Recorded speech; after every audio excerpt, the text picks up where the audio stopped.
All right, so just while we're waiting, I'll just give you a quick overview of how today's session is going to work. We'll have a quick introduction of SPRITE, explain the purpose and some of the questions that we think you might have. Talk about the selection criteria and the process, and then we'll move into the Q&A for anything that we haven't covered. We will be recording this session, and the first half where we're going over all of the information for you, we will be putting this on the website. So please do save your questions for the Q&A session. This won't be put on the website, but we will be taking down any questions and providing the answers as well on the website in written form. If you have any questions during the session, please pop them in the chat and we can get to them after that. All right, perfect. So just a bit of an overview of SPRITE for those of you who might not know what we are. So SPRITE is a UKRI funded research grant until 2027. So we do our own research in the areas of trust, identity, privacy, security, and safety, so TIPS. And we also fund research in those areas. So that's the reason you're here today. So if you are interested in learning more about SPRITE, and we have a great website and lots of our previous and current research projects are on there, as well as some of the exciting deep dives that we have coming up in neurotech, extended reality, smart cities, trust and trustworthy digital identity. So I will now hand over to Emma, who's going to talk a bit about the purpose of the grant. And you're on mute, Emma. Thanks everyone for your interest in this session. It's just to really reiterate some of the stuff that's already on the website for you. What we're trying to do with this particular funding call is we're looking for opportunities that specifically stimulate us to think differently about trust, identity, privacy, and security by learning from other people and other contexts where digital trust, identity, privacy and security is experienced in different ways. And so we're looking for novel challenges and novel solutions to some of these challenges. And we're particularly interested in voices and perspectives that are currently underrepresented in our SPRITE activities. So just to kind of go over what the main objectives of SPRITE are, because one of the selection criteria is the ability of a project to support our objectives. So our objectives are to expand our network and harness expertise and collaborative potential of national and international communities. So this call here is specifically aimed at that. Another of our objectives is to identify and prioritise future TIPS research challenges. So we want to open up new avenues for exciting research. Another of our objectives is to explore and develop priority research areas to enhance our collective understanding of global TIPS challenges. Another objective is to stimulate innovative research and to deepen engagement with research end users across sectors to accelerate knowledge exchange. So those are kind of the objectives that we're looking to support through this call. And so we're going to be looking, when we're assessing your applications, for projects that have high potential for identifying new research avenues, potential for establishing new working relationships, how good the expected outputs are going to be realistically. So are you going to be, does it look like you're going to be able to develop joint grant proposals on the back of this seed funding, joint publications? Have you got thoughts about what other events you might plan and so on? So those are our selection criteria. So Courtney, if we move on to the next slide.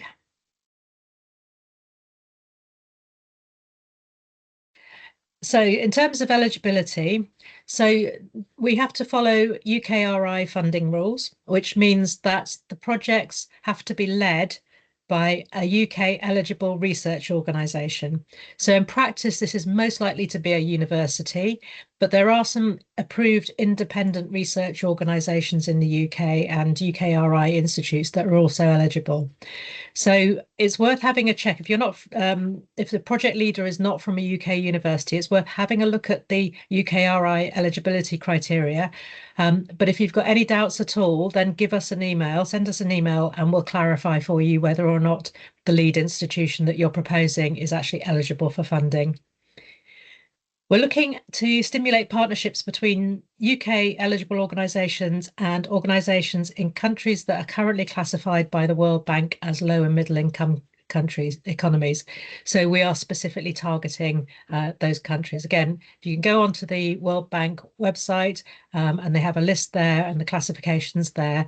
And we're going by the current classifications. So that's the 2026 list that's on there at the moment.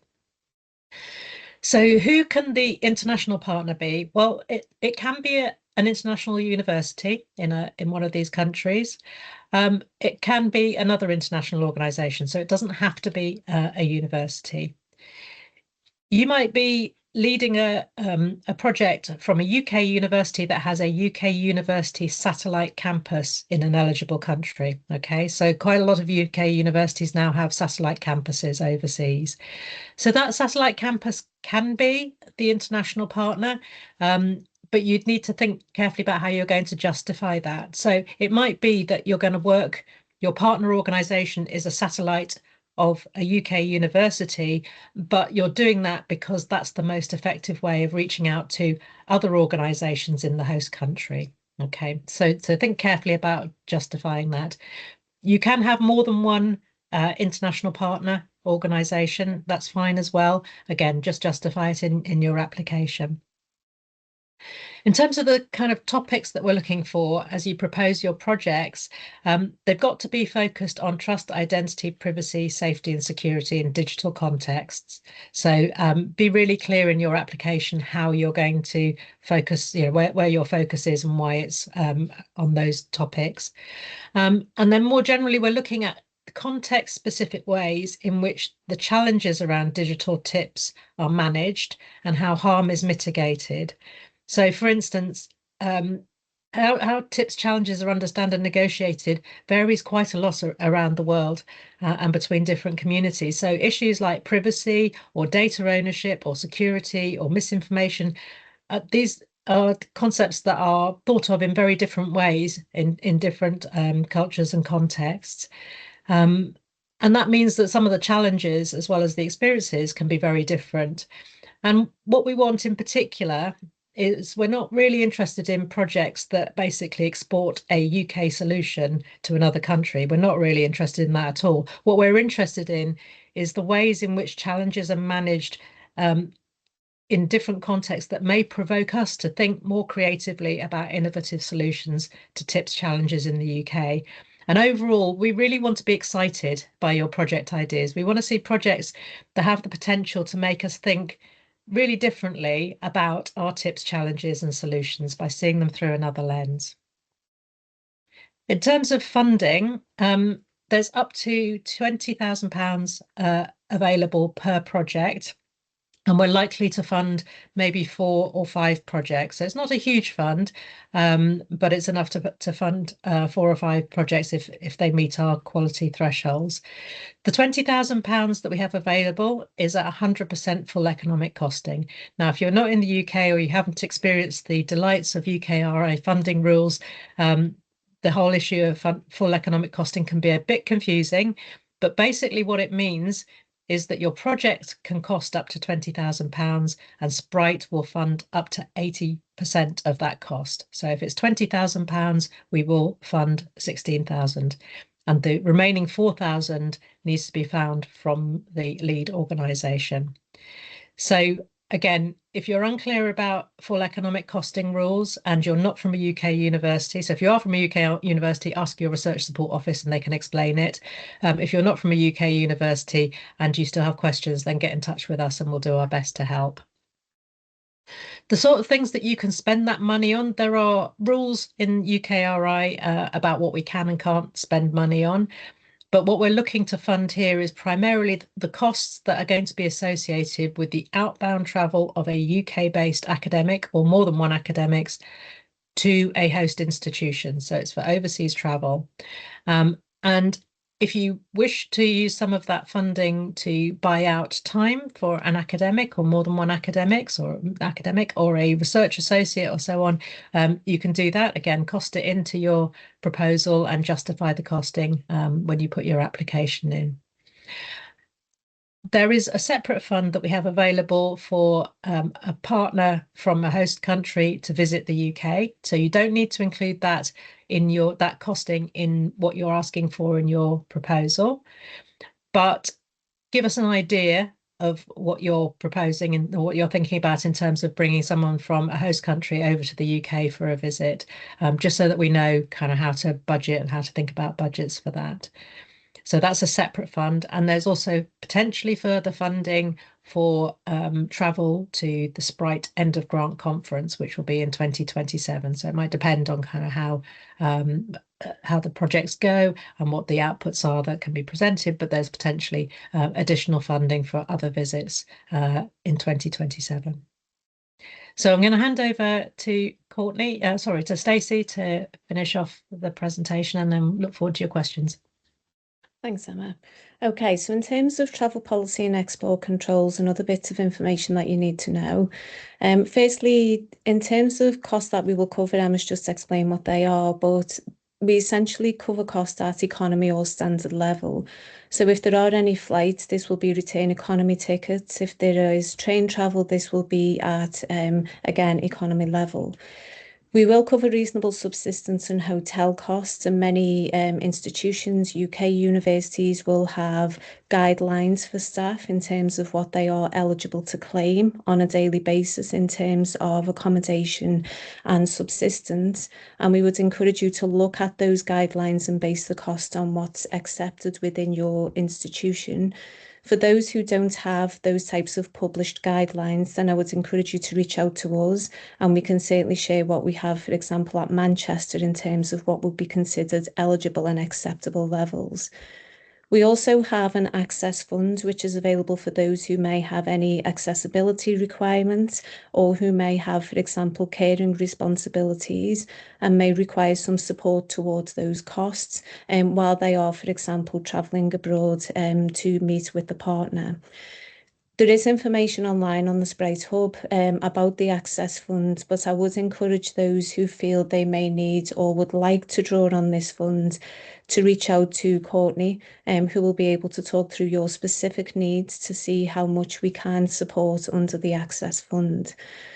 There is also a requirement for the UK Academic Home Institution to carry out a due diligence of the proposed work. So, for example, to conduct any necessary risk assessments, any types of ethical clearance, and also to look at export controls. So essentially the export of sensitive goods, software and tech, for example, think of dual technologies or data for advanced research with, for example, international partners. The university or home institution should have more information on this, and there are also pages available online where you can look to see the types of checks that need to be carried out in terms of what is being exported, what's the destination, and also who is the end user. Also, if you have a trusted researcher lead within your university, again, I would encourage you to speak to that person about the proposed work and to seek their advice. To be very clear, this is the requirement of the person who receives the funding. So the academic home institution that receives the funding, SPRITE will not carry out these due diligence checks for you, but we will require confirmation that these checks have been undertaken before the research or the project can commence. Sorry, next slide, Courtney.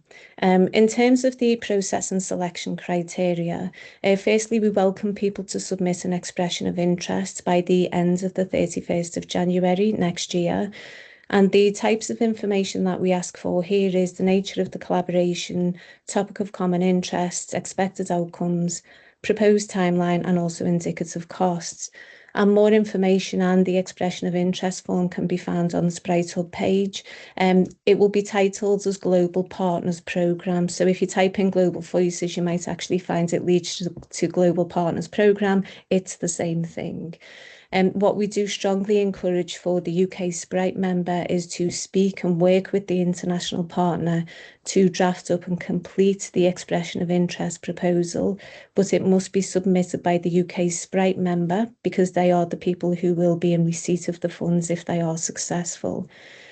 There will then be an expert panel that will shortlist the expressions of interest, and this will be based upon fit to the call, feasibility timeline, and also justified resources. And then we will invite those who have made it through the shortlisting process to interview, and we aim to hold these interviews around the end of February.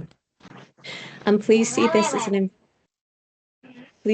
as an informal discussion between the applicant and also a panel of experts who will just try to understand a little bit more about the intended project and also the scope of activities, and may also suggest or make some suggestions to you in terms of ways that you can develop the idea further.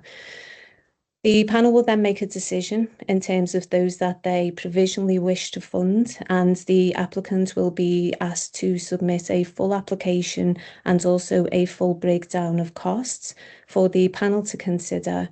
And then the panel will either come back with a few clarification questions if some issues haven't been covered in detail, or they will simply approve the application and then the funding can be confirmed. In terms of when the project starts, this is really a two-way process, so it depends on how quickly your contract departments can actually sign off on the award letter and the contract they receive from SPRITE. The absolute hard stop deadline for the project to complete or the piece of work is June 2027.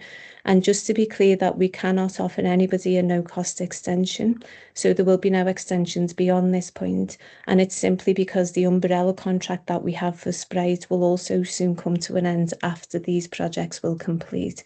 So just to set expectations at this point, it needs to complete by the end of June 27.